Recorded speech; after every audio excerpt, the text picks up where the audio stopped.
دوستان سلام و عرض ادب خدمت شما. خسته نباشی. این مکبوک های 50 سری فیکن.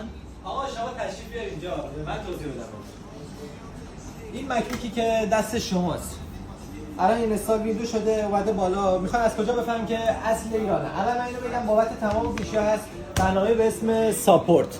شما ببین دقیق وارد این برنامه که میشی میری قسمت چک، قسمت اینتر سریال نامبر که میزنی، خب پشت دستگاه رو چک میکنی. پشت دستگاه چیه؟ سریال نامبر دستگاه خورده.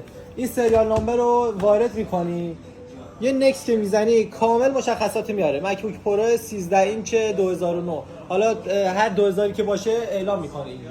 بابت آیمک ها چجور متوجه بشی؟ بابت آیمک ها هم دقیقاً از همین روش شما میتونید متوجه بشید که از طریق سریال نامبر و یه نکست زدن ساده متوجه میشید که بله آیمک 2017 و در ضمن هیچ لپتاپ یا آیمک فیکی وجود نداره. در خدمت هستم آقا، متوجه شدی؟ بله پس یه زحمت بکشید، هم برنامه رو واسم ارتراف کنید هم کارتشو. چش حتما.